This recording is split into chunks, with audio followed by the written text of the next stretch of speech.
जी आपके साथ है दीपक सोम। जी दीपक जी, कैसा रहा आज का आयोजन आपका?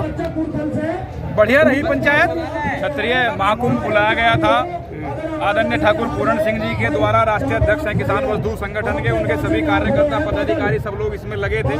और एक लोकसभा की संघर्ष समिति बनी हुई है, वो भी, उसके भी सभी कार्यकर्ता पदाधिकारी लगे हुए थे। क्षत्रिय बड़ा महाकुंभ आप सब देख सकते हैं, लाखों की तादाद में क्षत्रिय समाज यहाँ जुटा है और सबने अपने अपने विचार रखे, आप सबने सुने। जितनी अपेक्षाएं थी भीड़ उतनी आई या कुछ कम ज्यादा? देखो सुनो, समाज से ना उपेक्षा नहीं करी थी हमने, समाज से हमने निवेदन करा था। समाज को हमने जो फिलहाल स्थिति, जो भारतीय जनता पार्टी ने फिलहाल हमारे समाज की स्थिति कर रखी है, उसके लिए बुलाया था कि वहाँ आओ और सब एक मंच पर आके एक विचार बनाओ, और सब आए। आप जाकर देखो, ये जितनी भीड़ आपको यहाँ दिख रही है, इससे 3 गुना भीड़, 4 गुना भीड़ आपको सड़कों पर मिलेगी। शामली तक जाम है, मुजफ्फरनगर तक जाम है, इधर सहारनपुर तक जाम है। ये समाज की जीत है।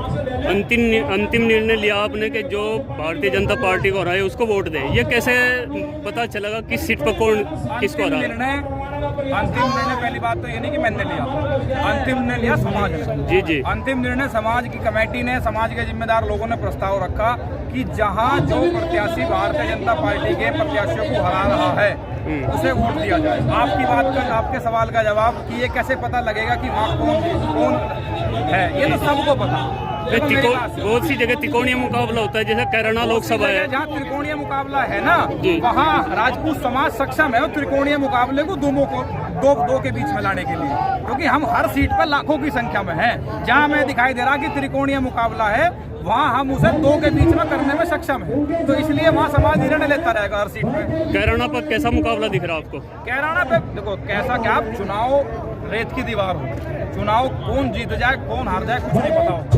लोगों के पर्चे निरस्त करवा दिए भारतीय जनता पार्टी ने, तो चुनाव लड़ने लायक नहीं छोड़ रही है। आप कह रहे चुनाव, तो जिन लोगों में चुनाव, जो लोग लड़ना चाह रहे थे, दुनिया भर के पर्चे रद्द करवा दिए। अब त्रिकोणीय मुकाबला हो या चौकोणीय हो, अंत के समय में समाज क्या सब लोग परख जा कि किस किस में टक्कर है। बस जो इन्हें हरा रहा होगा उसे वोट देंगे। बात कर, बीजेपी से कौन टक्कर दे रहा कैराना पर? बीजेपी से कौन टक्कर दे रहा? बीजेपी एक ही तो प्रत्याशी नहीं, प्रत्याशी तो 3 है। बीजेपी से तो एक ही है ना।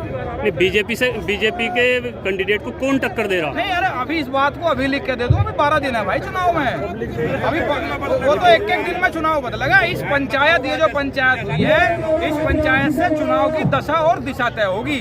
अब ये चर्चाएं चलेगी गाँव में, अब प्रोग्राम, अब मीटिंग होनी शुरू होंगी गाँव दर गाँव। लोग अपना अपना मन बनाओगे, धीरे धीरे पता लग जाएगा। आप भी पत्रकार हैं, आप लोग भी क्षेत्र में घूमते रहे, सब पता लग जाएगा कौन जीत रहा कौन है। यात्रा का समापन हो गया, जारी रहेगी?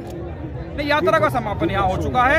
अब इसके बाद 11 तारीख की बड़ी पंचायत बहारा क्षेत्र मेरठ में है। उसके बाद 16 अप्रैल की बड़ी पंचायत गांव सोम चौबीसी के गांव सरधना विधानसभा में, गांव खेड़ा में है। 16 में वहां भी निर्णय रहेगा।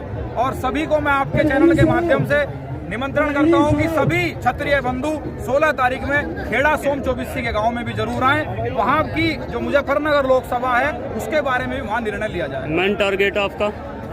मेन टारगेट मेरा जो क्षत्रिय विरोधी, उसका इलाज है। और बीजेपी को? बीजेपी तो हारी जाएगी, और जब क्षत्रिय खड़े होंगे फिर बीजेपी बचेगी। तो मेन टारगेट वही हुआ ना। बहुत बहुत शुक्रिया आपको समय देने के लिए।